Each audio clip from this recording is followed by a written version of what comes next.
ഏത് മൂട് ഓണം മൂട് ഏത് മൂട് ഓണം മൂട്. നല്ല ബീഫ് കറിന്റെ മണം മിരുവിന്റെ വീട്ടിൽ നിന്നല്ല. ഇപ്പൊ എന്താ ചെയ്യാ? ഐഡിയ.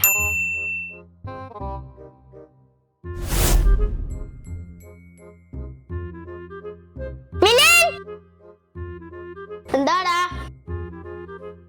എത്ര സമയം നിന്നെ വിളിക്കുന്നേ? എന്താടാ ഞാൻ കേട്ടിട്ടില്ല. എടാ ഞാൻ പീടിയിൽ പോയിട്ട് ഒരു മുട്ടായി ഒന്നിനെ അന്നേരം നിനക്കും വാങ്ങാൻ വിചാരിച്ച്. എന്നാ എനിക്കൊരു മുട്ടായി ഉണ്ട്.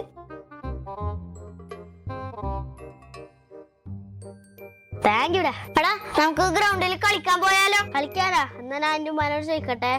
ഉമ്മ ഞാൻ മലപ്പുറം കളിക്കാൻ പോയിക്കോട്ടാ. ആ മോനെ, അമലിന്റെ ഒന്നിച്ചല്ലേ? പോയിക്കോ. ഇതാ നെയ്ച്ചോറും ബീഫ് കറിയും ആയിട്ടുണ്ട്. ഇത് കഴിച്ചിട്ട് പോയിക്കോ.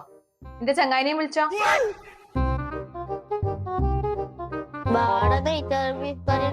നെയ്ച്ചോറും ബീഫ് കറി കഴിക്കാനാ? ഓക്കെ.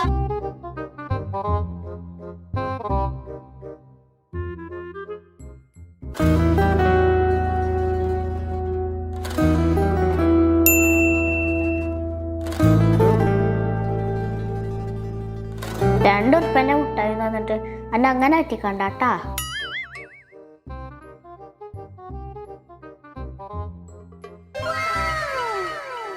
ഉമ്മ ഓനക്ക് ചാറ് മാത്രം കൊടുത്താ മതി. ഓനക്ക് പീസ് കൊടുക്കണ്ട. ഓനക്ക് കൊളസ്ട്രോളാ. കൊളസ്ട്രോളാ? ഇത്രയും ചെറിയ ചെക്കനാ? പോടാ, വെറുതെ കള്ളം പറയുന്നു. സത്യായിട്ടോ ഇത് കുട്ടികൾക്ക് മാത്രം ഉണ്ടാകുന്ന കൊളസ്ട്രോളാ. അല്ലടാ കൊളസ്ട്രോളാ എനിക്കോ? തന്നെ മോനെ, എന്നാ ഞാന് ഇന്നലത്തെ പരിപ്പ് അറിയണ്ട അത് തരാം. മോനെ അതും കൂട്ടി കഴിച്ചു.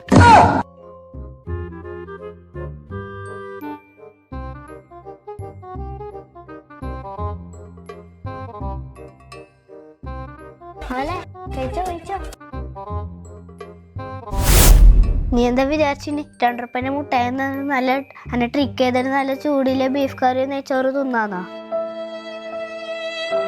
ഇന്നലത്തെ രാത്രിയത്തെ പെരുപ്പാറി എങ്ങനെയുണ്ട്? സൂപ്പർ അല്ലേ? പെരുപ്പാറി വല്ല ടേസ്റ്റൊന്നുമില്ല.